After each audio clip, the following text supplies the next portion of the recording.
Sekolah mengatakan yang pintar akan menang. Realita berbisik, pintar tapi nggak kepake.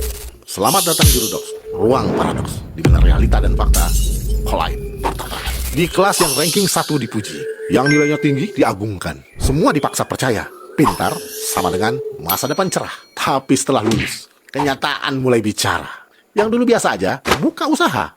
Yang dulu nggak menonjol, punya relasi di mana-mana. Yang dulu ranking, malah masih cari arah. Kok bisa? Jangan-jangan yang dihitung di sekolah bukan yang dibutuhkan di kehidupan. Ya. Sekolah pintar itu sama dengan Dulu. hafal. Kaum orang awam. Kata bapak ini, kata beliau ini, memang nggak salah. Dan kebanyakan yang terjadi di masyarakat saat ini, atau bahkan mulai dari kemarin-kemarin, di waktu kita kecil dulu, ya memang seperti ini. Dulu yang kelihatannya pintar, ya, wandai di kelas, ya, juara satu, ranking 1 dan sebagainya. Setelah lulus, bingung, mau nyari apa, kerja apa. Karena apa? Dia ya mungkin kontekstual atau katakan textbook lah kata kebanyakan orang. Tapi bagi mereka yang dalam tanda kutip bukannya nggak pintar atau mungkin ya sedikit lah di ranking ke belakang lah, dia mikirnya nggak terlalu gitu. Pokoknya aku ya apa caranya biar bisa hidup, ya apa caranya aku biar bisa makan, ya apa caranya aku biar bisa tentunya yang halal ajar. Akhirnya banyak yang jadi terbukti. Saya pernah lihat dulu sekolahnya juga biasa-biasa aja, ya, nggak pernah ranking sama sekali, tidak pernah, bahkan ranking kelas pun tidak pernah sama sekali gitu.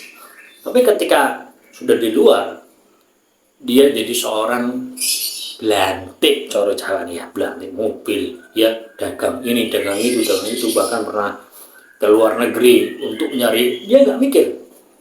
Karena apa? Dia butuhnya hidup, dia butuhnya fight.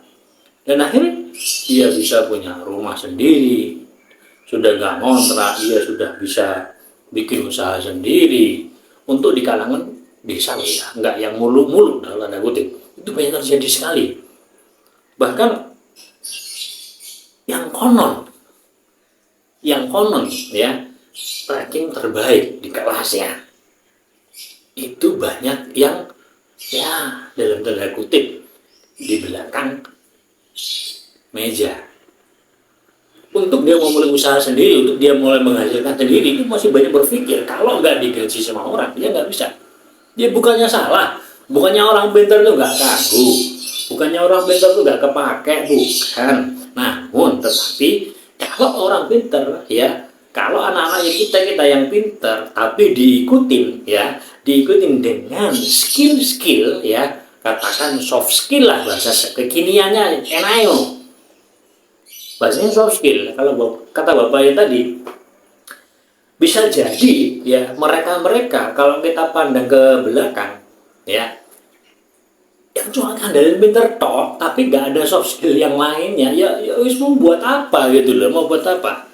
Bahkan teman saya ada yang bilang, wis pokoknya kamu tuh sekolah ngerti hitungan tambah kurang bagi kali selesai, ya. Apakah kalau sampai beli di Melijo, ya, di toko sayur itu butuh rumus Pitagoras, ya, butuh rumus fisika, butuh rumus matematika yang rumit kan? Ya enggak toh, ya, kalkulator sedikit-sedikit jadi, kasih uangnya ya selesai, gitu aja. Jadi untuk beliau, videonya bapak ini saya salut sekali banget, ya. Benar kata beliau, ini realita yang ada di masyarakat kita, bukan di zaman sekarang, bahkan di zaman-zaman terdahulu.